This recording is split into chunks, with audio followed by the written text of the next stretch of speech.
set up now, so Okay. we're all good there. Thank you so much for inviting us back. I think we had a great time the first time around. I think folks really enjoyed it as well. Just looking at the responses on Facebook and YouTube and things like that. So thank you.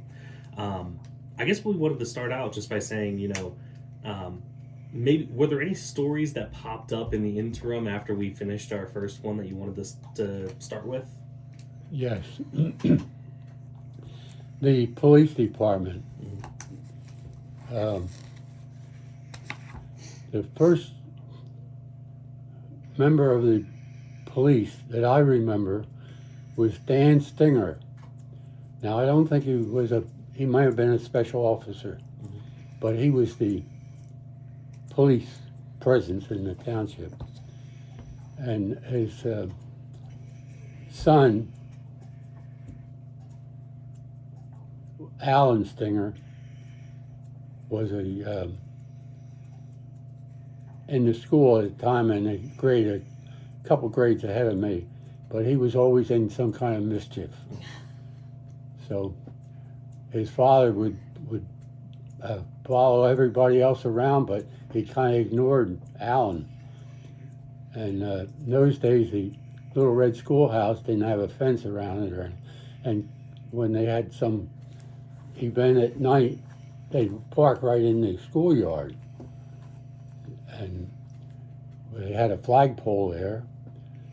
So one night they had a meeting of some type, and a car came out and pulled out of the parking lot, and the flagpole went down.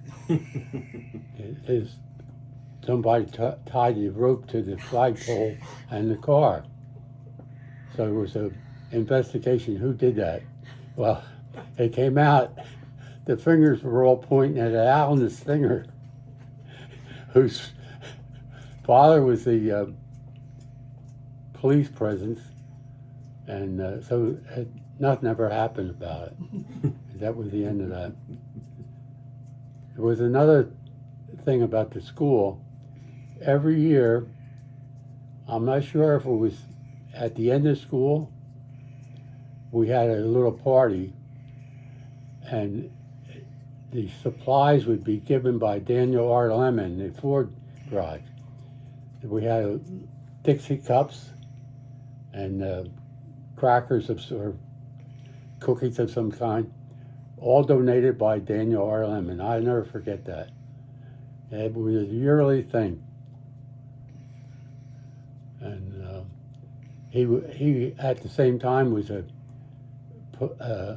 politician in the county, and he had the Ford garage in Browns Mills. In those days we had a Ford garage right where the bank building is in Browns Mills, Bank of America. Oh, yeah. It was a Ford garage, Ford agency. And then later we had a police chief, Rube Stillman, and he had his office in the pump station. You remember? A lot of people don't remember the pump station, but we had a pumping station right in Browns Mills, across from the lake, where Domino's in that area? before Sorrentino's, on the right-hand side was and Rube had his office there, which was a desk and a table. And he had, his biggest problem was the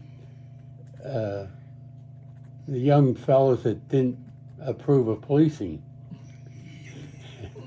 And he had two brothers, Richie and Albie Paul.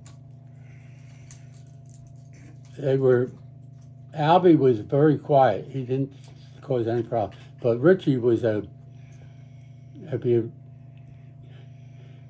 think of it, he was always in some kind of mischief. He didn't do anything terrible, but Rube Stillman was on his case and he arrested him and charged him with some small thing. So Richie held a little grudge against him.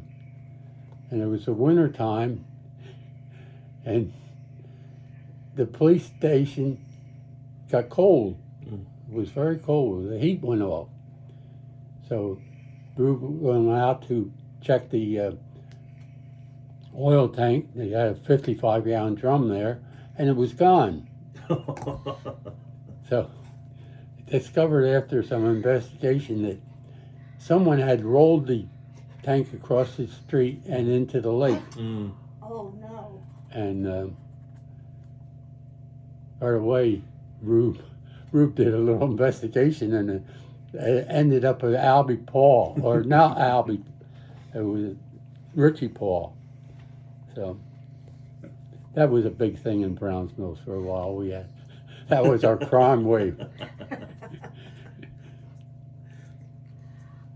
Now, I was reading on here about when you first learned about the dropping of the atomic weapons. Do you remember when that happened? Like what you were doing, or? Oh, yes. Yeah. The first one, we arrived in New York on a troop ship, and we got off the troop ship and onto a train. They were going to take us to a camp in New York. I can't remember the name of it. It was a temporary camp. And as we were in the train, the news boys were selling newspapers at atomic bomb dropped. That's where I was. And the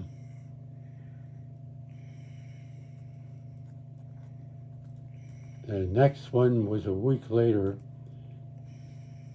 I got married, and they dropped the second bomb.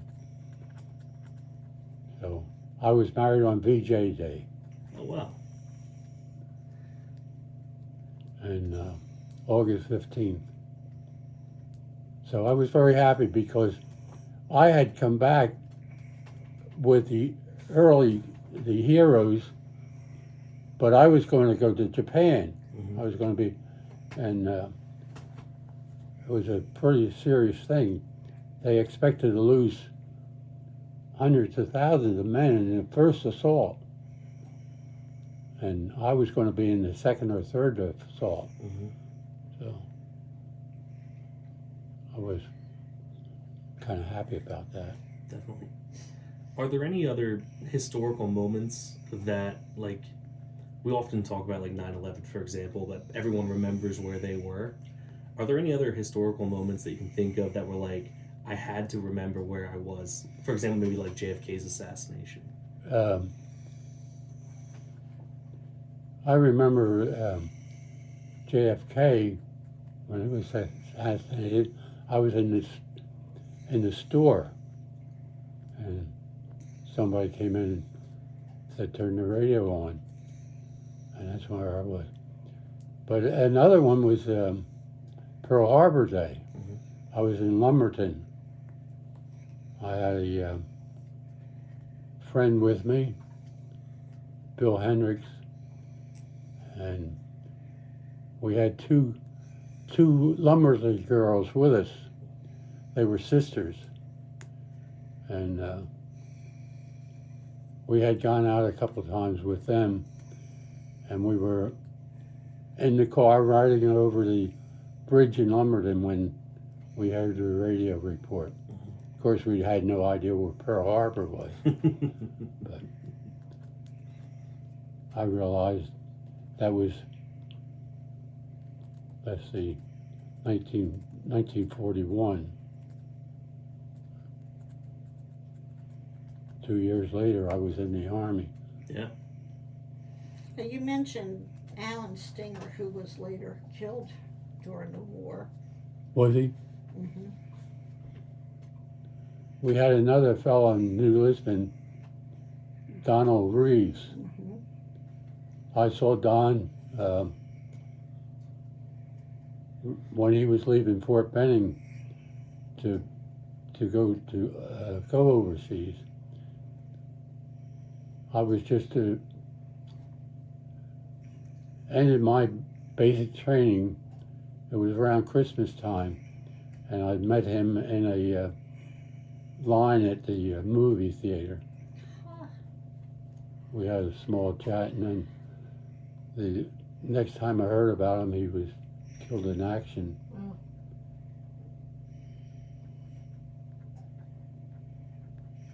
In those days they had the division that I joined was a training division. Mm-hmm. They would train replacements and then ship the replacements out, and that's how Don ended up going alone. After I was in the division for a short while, they changed it to a combat division that would send no more replacements. We would send a whole division. So that's. When you were overseas, did you get any mail from back home? Yes. What was that like?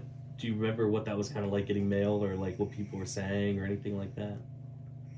You know, I got mail mainly from my girlfriend, so we just talked about ourselves. Were you excited when you got the mail though? Oh yeah, we Well, looked I for the bet it mail. was. Yeah. The town was full of characters.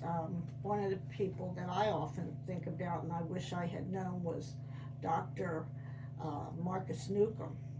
Oh, Did you know Marcus? yes, I did. He was my oldest daughter had, I think it was a kidney infection, and she was pretty bad.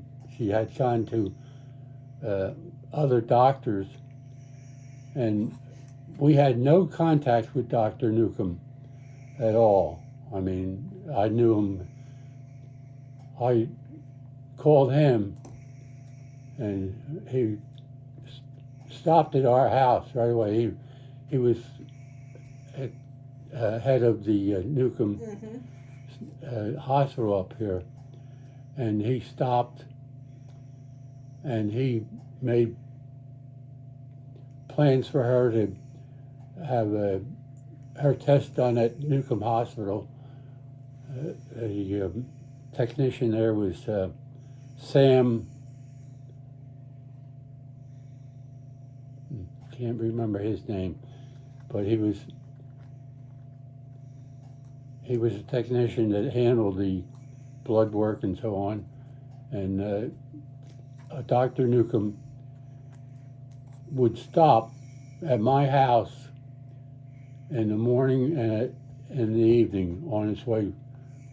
So I thought he did a good job, and my daughter's was recovered.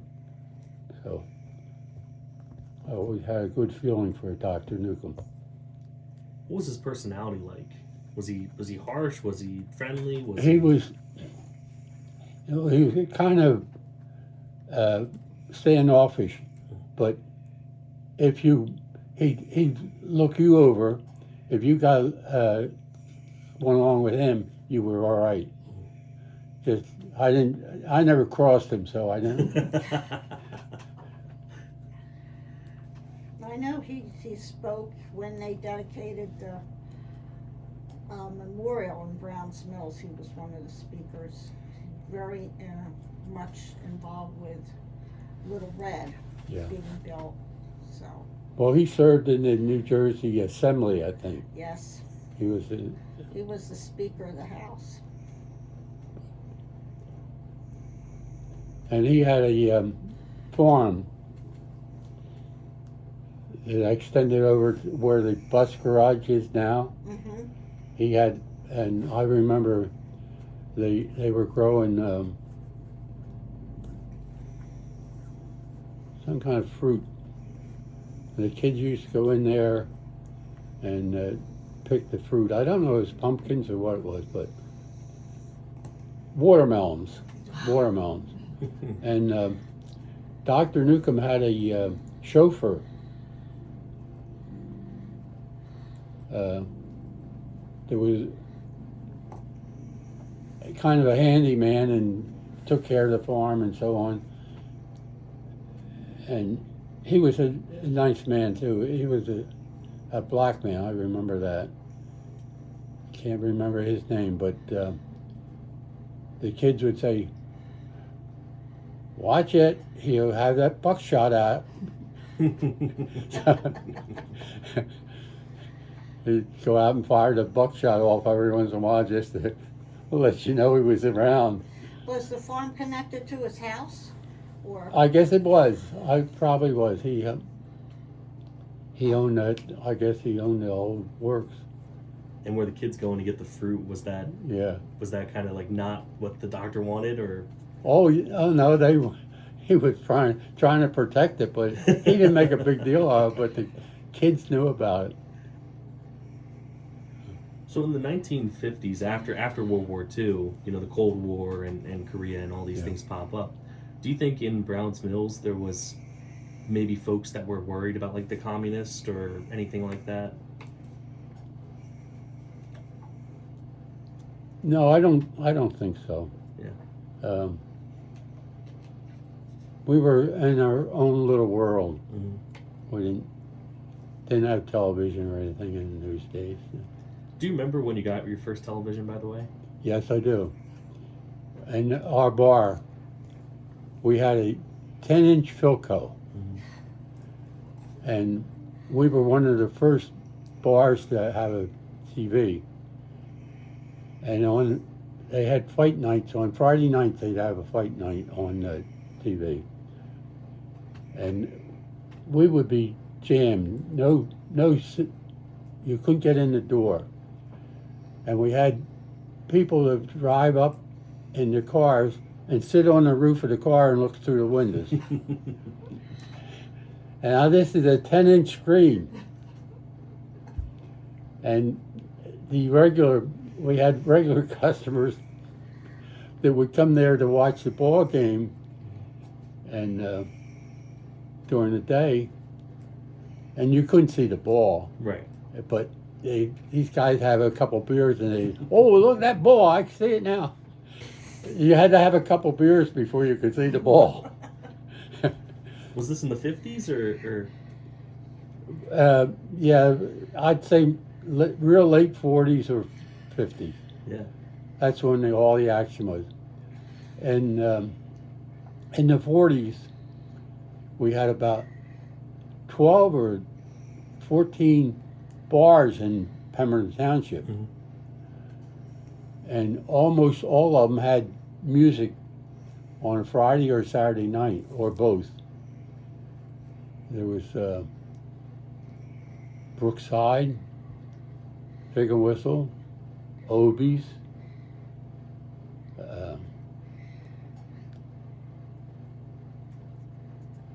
Monahan's?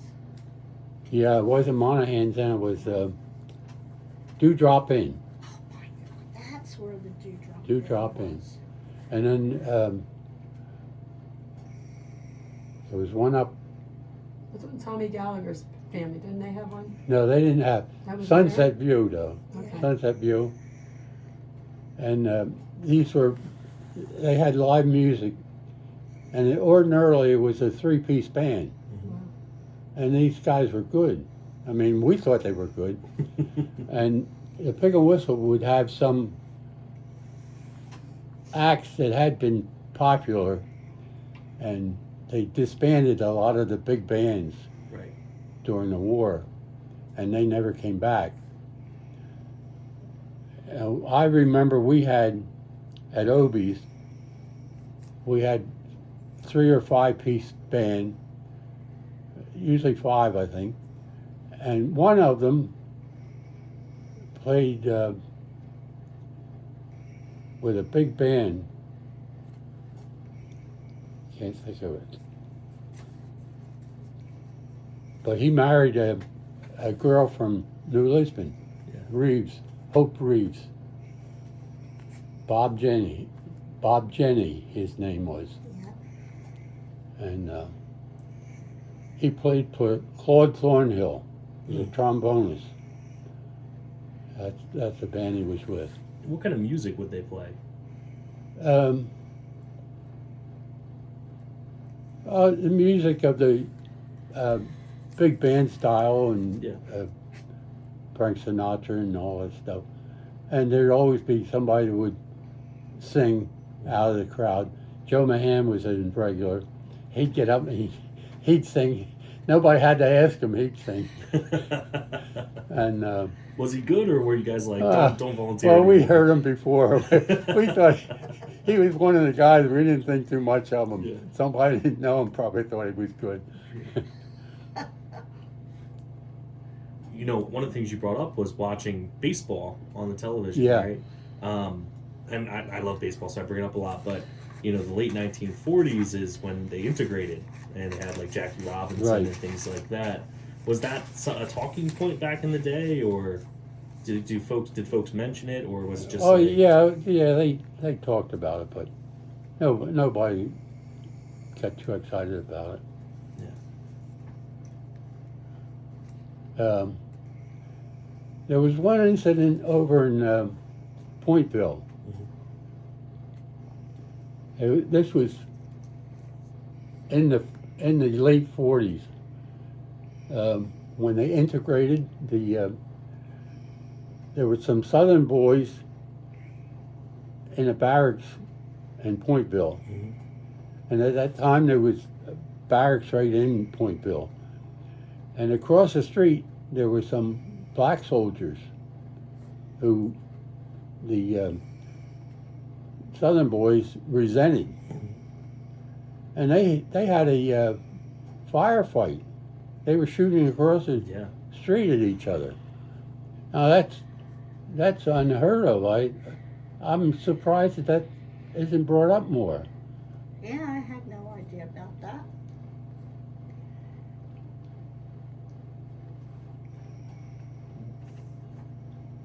Being in Pemberton, you know, in the 60s and the 70s and the 80s, and you know, when we think about like the 60s and the 70s, we think about like the hippie culture Yeah. and stuff like that.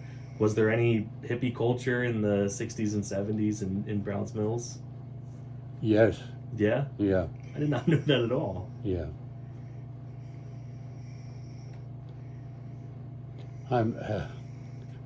There must be maybe 3 or 4 people that would be hippies, Yeah. but they lived out in the woods and nobody bothered them, and they didn't bother anybody. So.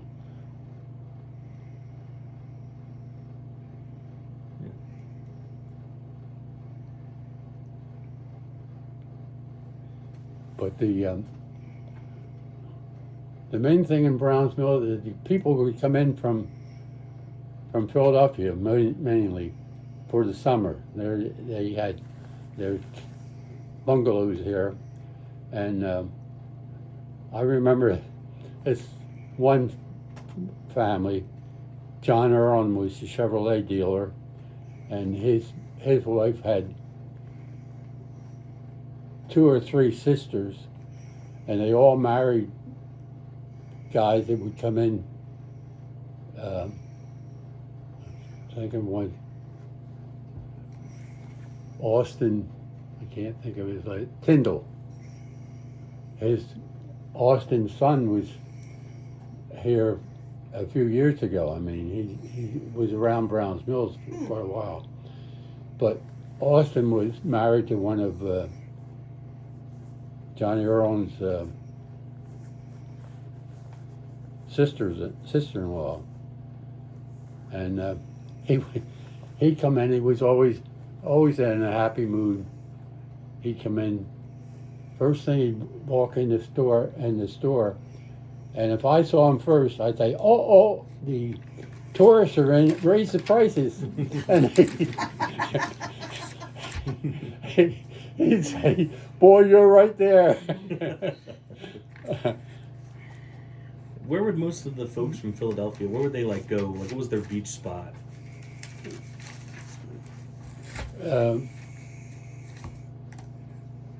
We had a group from Philadelphia that I remember.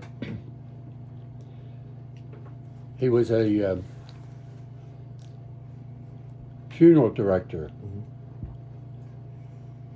Barrett, was that his name? Thurston Barrett. He was a funeral director in Browns Mills, or in Philadelphia, and he had a summer place in Browns Mills. He was right on Little Pine Lake Drive. And he raised, as a hobby, he raised pheasants. And he had pens there with the pheasants in them. And he was one of our customers in the bar. And he had a lot of friends with him from Philadelphia. And they would be regular customers there. And I was at the time raising chickens. I was going to be a chicken man. I bought 100 chickens. I think I was probably about 14 years old maybe. And somebody got the bright idea that get some eggs from Mr. Barrett and you could raise, put the eggs under the chicken and the chicken will hatch them for you. Which I did. I asked him for some eggs. He gave me some eggs. And I got chicken was hatching her eggs, and I put these pheasant eggs under there. And a chicken takes 21 days. It's got to stay on the nest before it hatches. Well, I was counting the days and so on. I didn't know about the pheasants. One day I went out and the pheasants were gone. And then they say, well, yeah, when they hatch, they fly away. I didn't know that, or I thought that's possible, but more plausible was that the pig got them. We had a pig that we were raising, and the chickens would wander off into the pig pen, and the pig would eat the chickens. The only way you know it, the pig didn't eat the legs. You see the feet of the chicken laying around. And they were my chickens. The pig was eating. So I was kind of upset over that. But the pig finally grew to the size we needed for the barbecue. And I remember my parents, how are we going to cook the chicken or the pig? So somebody suggested the bakery in Mount Holly. So they made arrangements to have the pig cooked in the bakery, and we had pig. But in those days, everybody would raise pigs, maybe one or two pigs. And you could hear the pigs squealing when they were killing them. There'd be somebody a half mile away killing a pig, and you'd hear a pig squeal. You say, there goes so-and-so's pig. Like, I need to stop over at his house. Yeah. What happened to the chickens that you were farming? Did it work out or not? Well, I got interrupted. My family decided to go to Florida, and we were going to close up and go to Florida. And the only thing that I had these chickens to get rid of. So there was a gentleman, can't think of his name, it's in here someplace, but he was very friendly, real nice man. He was a bachelor. I guess he's probably in his 30s or 40s, I don't know, but he said he'd buy the chickens from me. Nobody else would buy them, so I think he gave me about 60 cents a piece. I had 60 left. I think I started with 100. So he bought the chickens from me, and that was the end of my chicken business. Yep. That trip to Florida, do you remember anything from when you guys going down? Yeah, I remember my brother did some of the driving, and he had just gotten his license, so he must have been about 17, I guess. And we stopped at one gas station. Those days you didn't have credit cards, you had cash. And my father gave my brother a $20 bill. And my brother thought it was a 5 or a 10, I guess. He said to the guy, "Keep the change." Oh my God. My father almost threw him out of the car. What do you mean, keep the change? Yeah, that's straight now. But I remember Joe Louis was the champion at the time. He was fighting anybody come up the road, and he had a fight on when we were down in Florida. I remember people were out on their porches listening to the fight on the radio, and we would listen to it in Florida. Now I have a strange question. Working in the, so I don't know when air conditioners became a thing, but did you have air conditioners in the shop early on? And if not, how hot was the summers? In the bar we had big windows. Yeah. And we'd have screens put in for the summer, and we had cross ventilation. It was always cool enough. We didn't have a problem with that. But in your car, you had the windows, the vent windows, so you'd get along with that.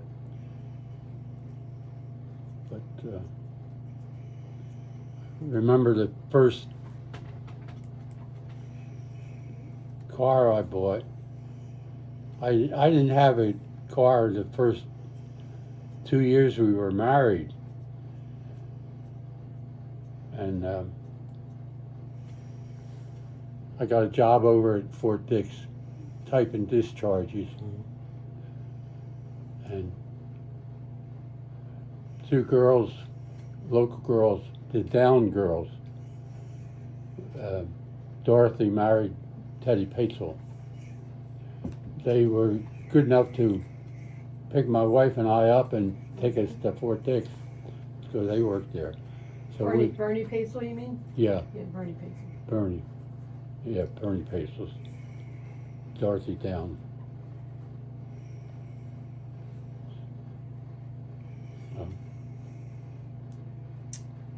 Let's see. Sherry, you have a question? How about Lou's Restaurant? Lou's Restaurant. Lou had a small clientele when he had the restaurant first at the auditorium building. Oh, I didn't know that. Yeah. Then he moved up to Mrs. Haynes' house. It was their old house. Okay. He had a few select customers. My father, Dan Lemon, Dr. Bazansky, Bill Doyle, and a few others. Dan Lemon would buy his own breakfast meat. I'm not sure what it was, sausage or whatever, and take it and have Lou cook it. He would cook the meat for him, and that was a standard. Oh, Dan's got his own meat. He didn't trust that.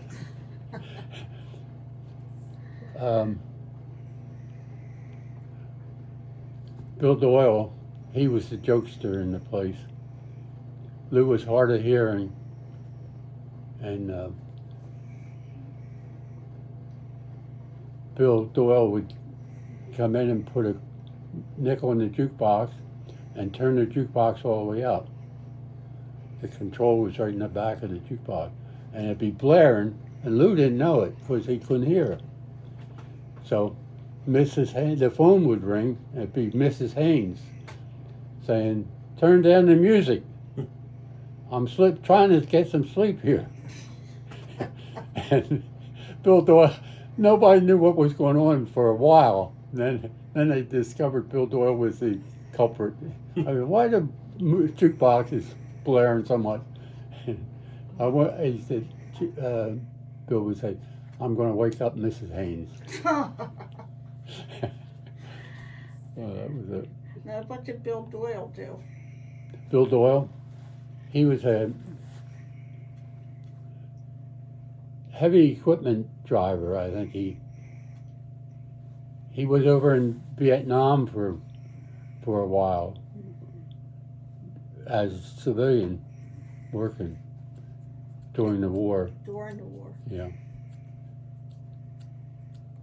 Was he related to the New Lisbon Doyles? No. Okay. No. One of the folks that watched the first one wanted us to ask about Birmingham. If there's any good stories about folks that lived over in Birmingham. Birmingham? Yeah.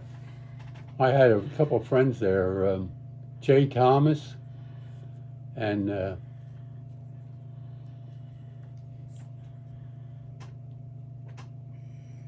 Theron Foote, Walter Foote. The Footes were sons of a dentist, Dr. Foote, in Birmingham. But I don't think he practiced in Birmingham. I think he practiced in Philadelphia. But Walter Foote was a classmate of mine. Theron was his younger brother.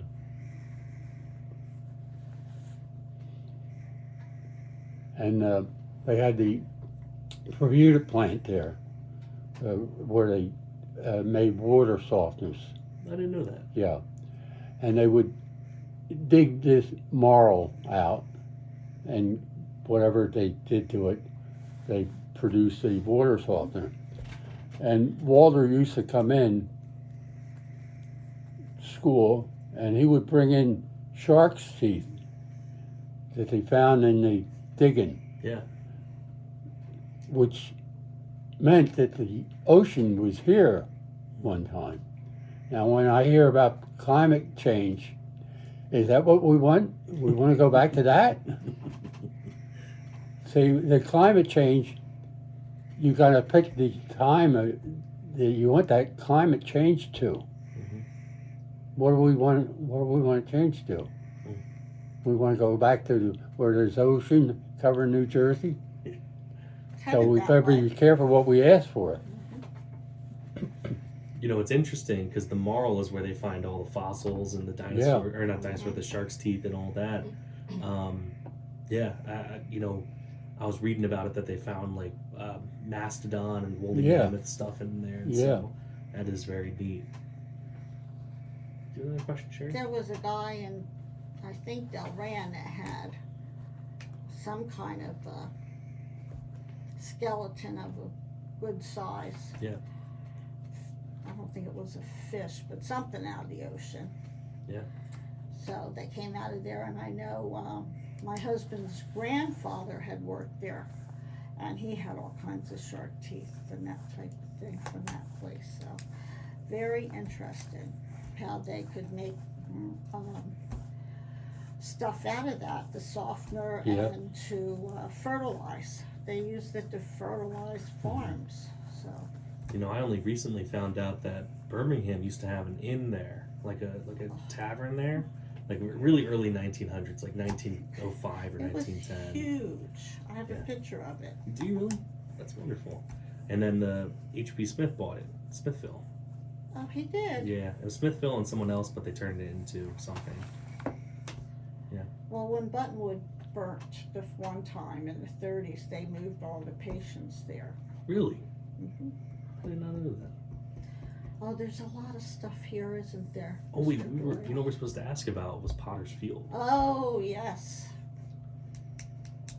Potter's Field across where they buried everybody. It's right here. Yep, right there.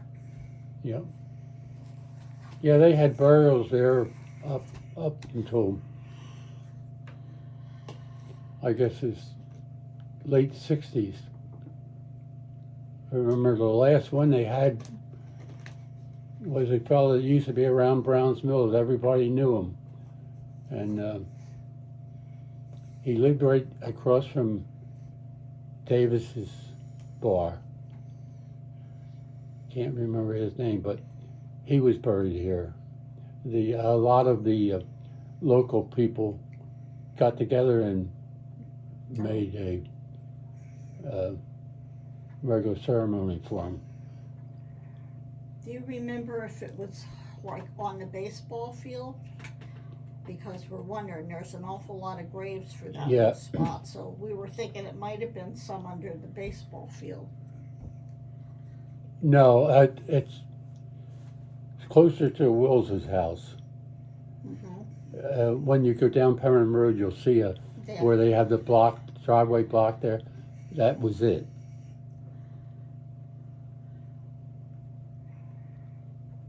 Yeah, that was well kept up, and well, I was living here for a few years, and they used to keep it up. But that baseball field, as a kid, we used to play baseball and football, touch football, in back of Koval's house. That's where Wills's house is now. Oh, that was Koval's house? Yes, that was Oh. Koval's house. And Koval had a son, Stanley Jr., and a daughter, Morris, I think her name, Maurice or Morris. And what did Koval do? He was a banker, I think, and he also was head of the Blueberry Cooperative. Oh, yes, that's where the name I got it from, yeah. I didn't know he was a banker. That's great. Do you remember maybe as a kid, because I used to work at White Spot, and a lot of people talk about like picking blueberries as a kid. Yeah. Did you used to do that Yes, as well? I did that. Yeah. I didn't last long. No? I was more trouble. My brother and a couple of his friends and I would pick blueberries. We picked for Jack Allen. He was a game fire warden right down the street, Yeah. Mr. Allen. And he had a blueberry field, and his supervisor, the one that ran the field for him, was Southern, Caleb Southern, Cale. And Mrs. Allen would work in the field. She would be at the center of the field with the boxes and so on, and checking you in. So, and she was an awful nice lady, very, very nice lady. And Mr. Allen, he'd show up once in a while, but she really ran the operation. And I remember I would get in the mischief with one of the other fellows from Chatsworth, Chambers, one of the Chambers, and we'd be throwing blueberries at each other. And so I kind of quit that. I don't know if I got fired Did you or get fired? I'm not sure, but I just didn't do it anymore. Oh boy, that was my first job. I think you got 25 cents a pint. Oh no, maybe it wasn't even that much. Didn't you? We If were you lucky picked to a get lot. 10 cents. I'd get 5 cents a pint, I guess. I'd do $1 worth, 20 pints. Oh boy. Did you ever end up also doing any other kind of like agricultural stuff? Did you work in the cranberry field or anything like that? My father-in-law had a farm over in Pemberton. Yeah. And he had a one farmhand, but every once in a while he would need extra help. And I was trying to impress my girlfriend that I was up to it, you know. I could do that farm work. So he needed somebody to help with the hay, baling the hay. So I didn't even know what they were talking about, baling the hay. Yeah, I'll do it. So I remember they put they baled the hay, and then you had to throw it up on the truck and stack it up. And I never did anything like that before. But I had to work because my girlfriend's watching me all the time. Oh my. So my father-in-law thought I'm a good worker. So he always liked me after that. And he liked the idea that my father and mother had a bar. He liked that. So What was his last name? What was his name? Vincent Chickanowski. Oh my goodness. Okay. Vincent. I have another outlandish question for you. I was looking into recently in the 1950s that there was a Jersey Devil hoax at Whitesbog. Did folks ever talk about the Jersey Devil when you were a kid? Yeah. Yeah. They talked about the Jersey Devil, and they also talked about me, that I was found in Philadelphia when we lived in Philadelphia. I was found at the dog pound. The dog pound was 2 blocks away from our neighborhood. And my sister would say, we were walking through the field to the dog pound, and we heard a whimper. And we put this piece of tin there, and we pulled the tin back, and you were there. That's how we found you. I was about 10 years old, and I still believe the story.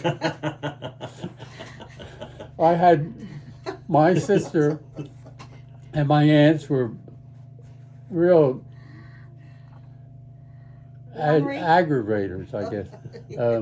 Instigator. They would all, they'd go across with all these stories. And I actually thought I was adopted or found, you know. What a relief when I found out I wasn't. How about the dance hall? Did you ever go down to the dance pavilion there in New The Lisbon? pavilion? Yeah. Yeah, I was down there a few times. I remember one time we had a church affair down there. But my dog used to run away, and he'd go up down there. That's what I found. We had a collie, and he'd run off for a while, and I'd go down and find him down there. Because they had some kids they'd bring in the summer, have a party there or something. He would run down there and play with them. I don't know if we mentioned it last time, but which church were you guys part of? Which church were you guys part of? Because you said church activities. Church? St. Anne's in St. Browns Anne's. Mills. Do you remember who the pastor was? Or Yeah, I knew all of them. First one was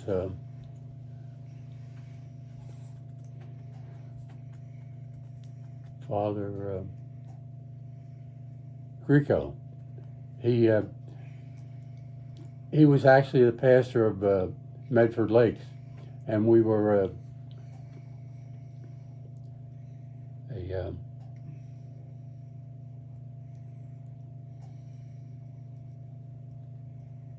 well, we didn't have a resident pastor. Father Greco, I remember we went over there before we got married and had a session with him, and then he married us. Walter Cruco. Then the first resident pastor we had was before Father Waller. I'm trying to think of his name. Can't think of his name. He rented a house, John Bauer's house on Lakeshore Drive. That was his rectory. And we had masses in the auditorium building. And you talk about air conditioning, no air conditioning. And they'd have the doors wide open. And I remember the one day the doors wide open, my dog comes walking in. Somebody said, "Oh, there's a dog in here." I said, "My dog." Because they used to live across the street, right? Is that when you were living across the street from the church? Or no? Hmm? How did your dog get there? Were you living near the church? No, we lived at the bar, Oh, okay. and it wasn't that far down. He followed, the dog would follow you any place you went, you know. Mhm.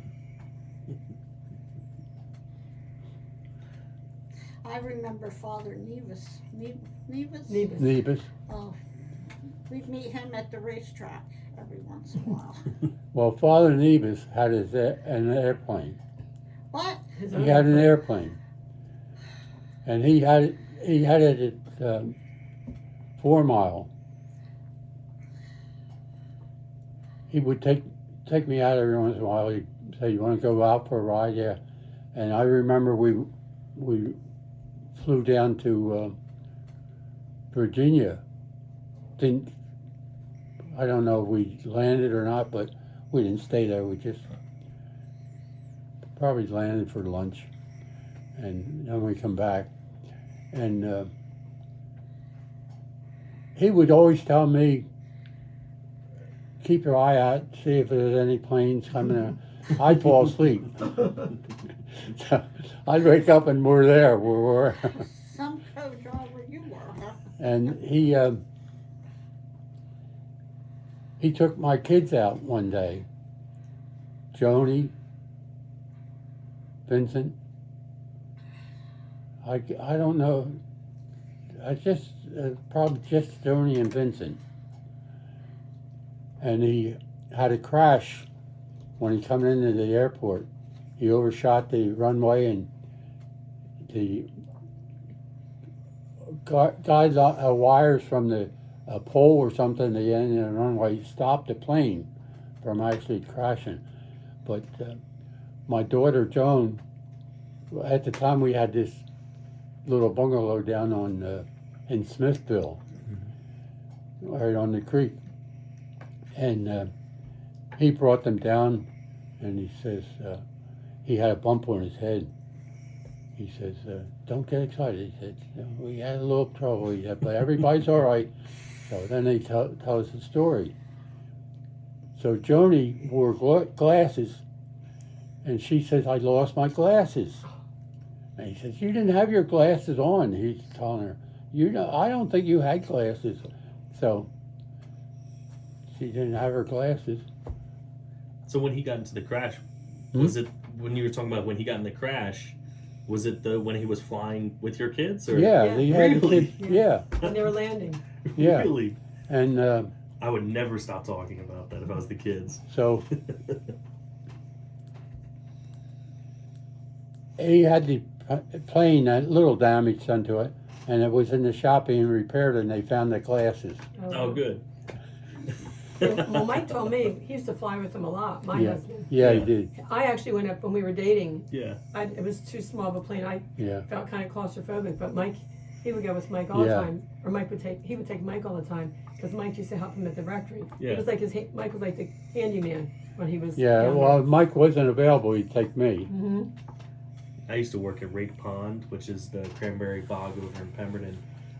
And the Daniels that own it are my neighbors, and they were in the Air Force demo team, and they have their little planes over there, and they were like, "Get in the plane," and of course since they're on the demo team, they're like swooping over the Oh, fields, and I was no. like, "I'm good. This Yeah. is it for me." Well, one day he was going to take me out for a plane ride, and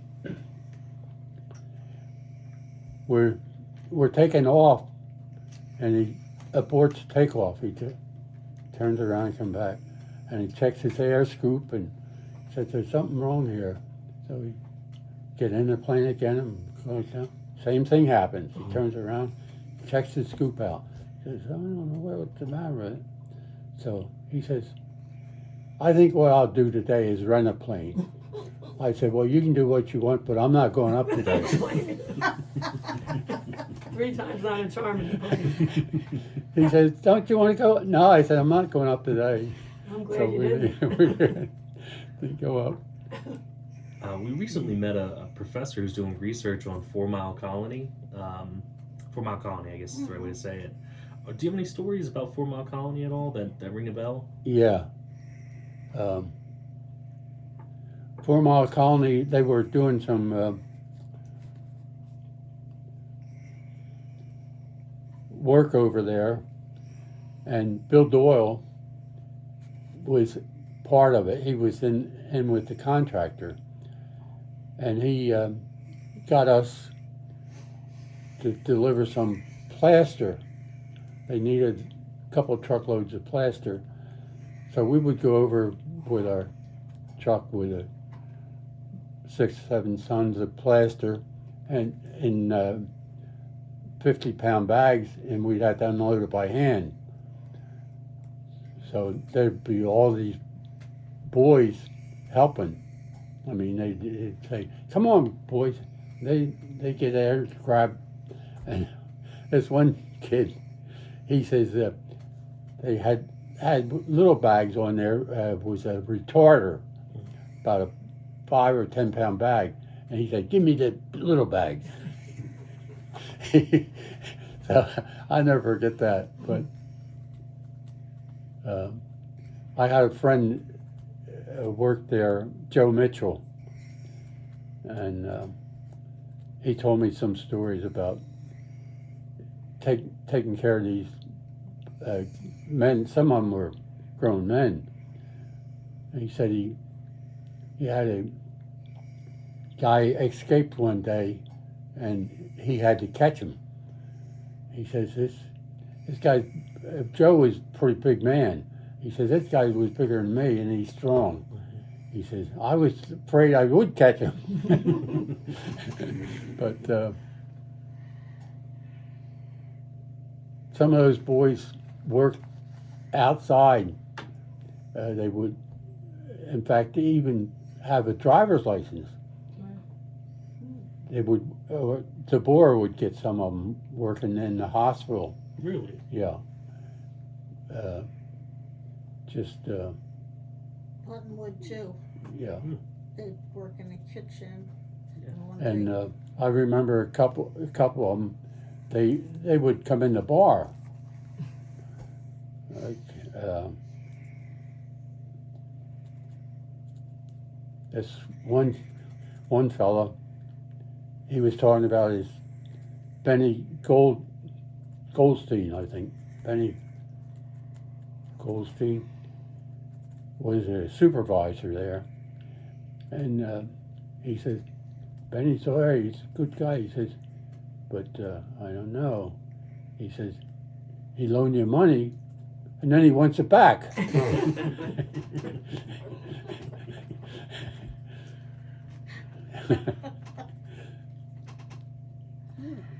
Well, Mike, my husband, is a Catholic deacon, Yeah. Right. and he would do service there every single Sunday Yeah. until COVID.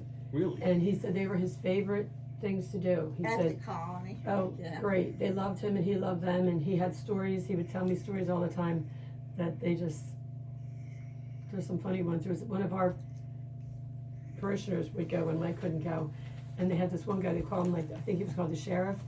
And during the gentleman giving his little homily, he got up, pretending he had a gun. He would pretend gun, and he thought it was a real gun, so he hit the floor during the service. So he would come home with, every week he had something else he'd say, and Yeah. it was pretty great. That is He wonderful. misses it, I know. Did they not restart that after COVID? Not at least not through the Catholic Church. It's a shame. Yeah, it is a shame, because there was a woman who would come see her brother every weekend, and she would come to the service. Yeah. You know, so it's just a sad thing. It's something for them to look forward to. Yeah. They always, even the people that work there would even come. You know, they enjoyed it too. Because funding, so many, you know, things change and funding stops, and Yeah. I'll if he's interested in talking about it, I'll connect you with the guy. He's a professor over at UPenn that's doing research on a 4 Mile colony. I think he's doing a history, something like that. Oh, So wow. that might be something good. Any other questions to share? We didn't talk about Dr. Bazansky. Were you friends with Dr. Bazansky? Yeah. We used Dr. Bazansky a lot. You didn't pay him in chickens though, did you? No. Probably $2 a visit. Maybe come to the house it'd be $5, but he'd treat 3 or 5 kids at once. for $5. But he was very gruff. If you just let him go, and you find out he's a real nice man. Very nice man. He was doing physicals at the high school. Mm-hmm. And, you know, I had a physical with him one day. You know, we were lined up. He said to me, "How's old 4x4?" Talking about my grandmother. I said, "Oh, she's okay." I get home, he had stopped and told my grandmother what he was teasing me about her with. So she was like, "What are you doing talking to Dr. Bazansky about me?" I said, "I didn't say anything bad." But he was a piece of work. My father used to need pills for my mother, and there'd be a waiting room full of people. My father would just go to the side door, the exit door, and tap, and Doc say, "Wait one, Obie. I want to get some of those." Yeah, he had green pills and blue pills and yellow pills. What kind of pills you want? I wanted the yellow ones. They're all the same. He had big jars of them up in his attic. Wow. Yeah. Oh boy, he is some guy. He took care of people. If Yeah. he didn't have money, Yeah. he just was that type of a doctor. If he didn't care. Are there any mayors that stick out? Mayors of Pemberton that pop to mind? Yeah, we had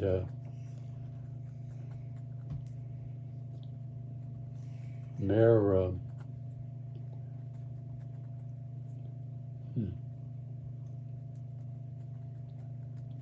Fred Dietrich was a mayor for a while.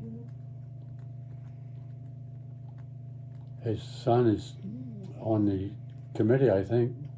President of council. Yeah. Fred Dietrich.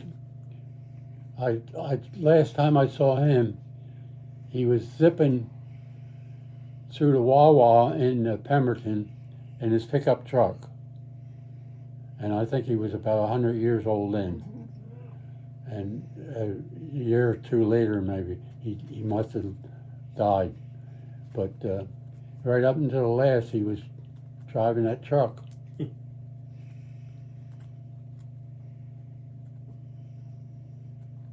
It's another blueberry farmer. Yeah, in fact, he and I'm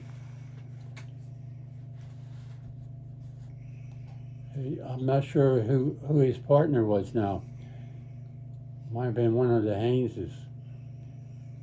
Had a field that my father-in-law owned originally over in Juliustown.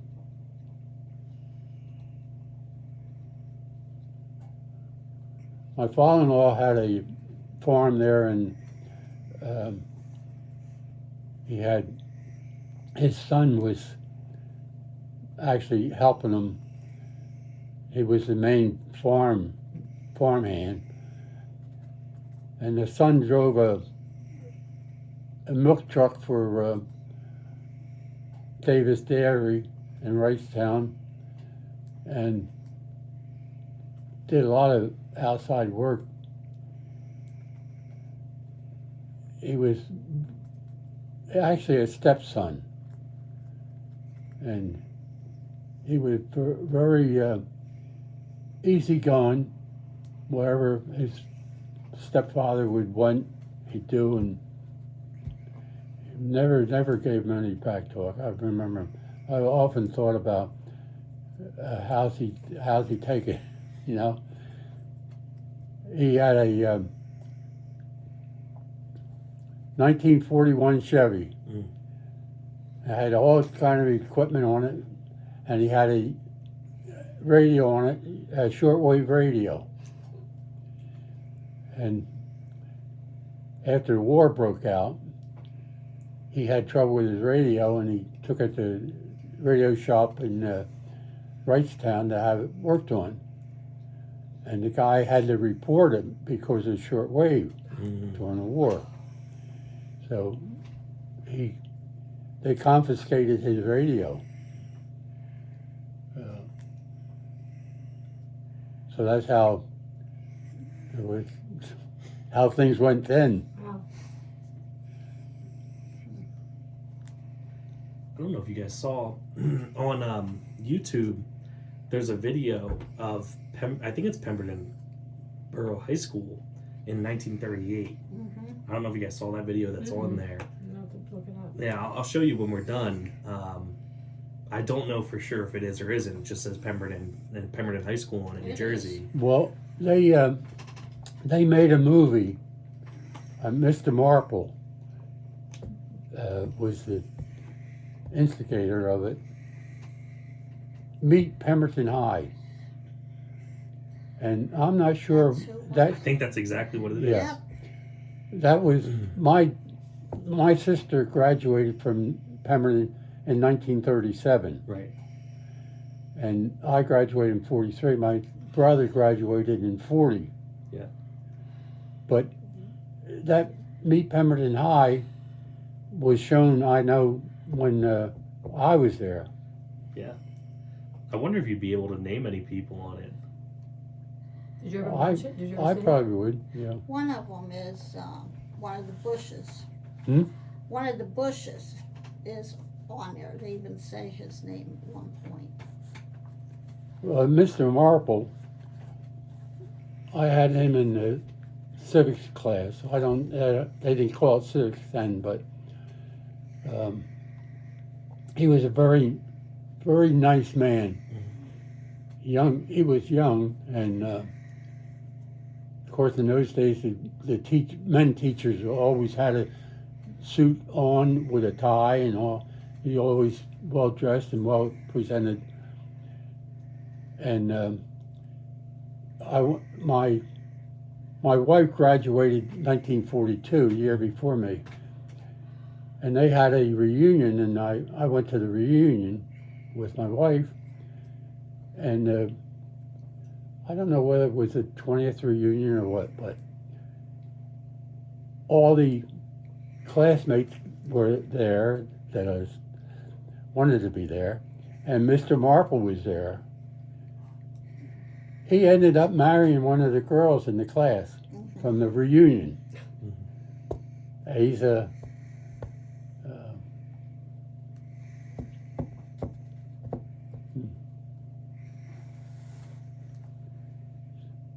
can't think of her last name now.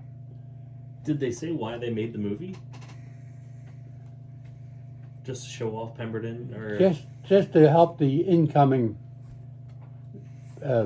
freshmen know what's going on. yeah. And they would show it to every class as they I came guess in? so, yeah. Yeah, that's cool. I like that. Yeah, we'll show that as soon as we're done, because I'll. Yeah, I don't see it. Yeah, I think you look up Pemberton School 1938, it'll pop up on YouTube. So what else? What other stories you got to tell us? Anything about the Borough?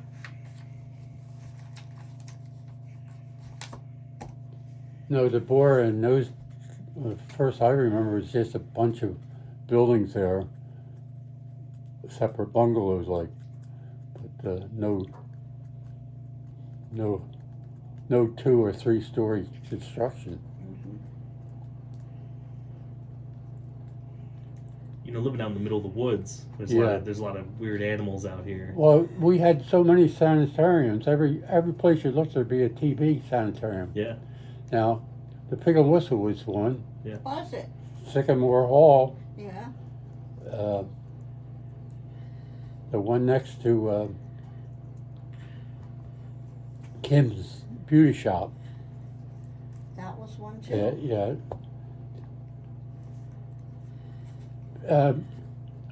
I was friendly with a man that was a patient in Pig and Whistle. And I was introduced to him by a friend of mine. We were 12 or 13 years old, and we'd stop over and see Mr. Ringle. He was a stamp collector. And he would show us all his stamps, and he got me collected. Now I had my book with me. I'd take him in, and he'd give me stamps and so on.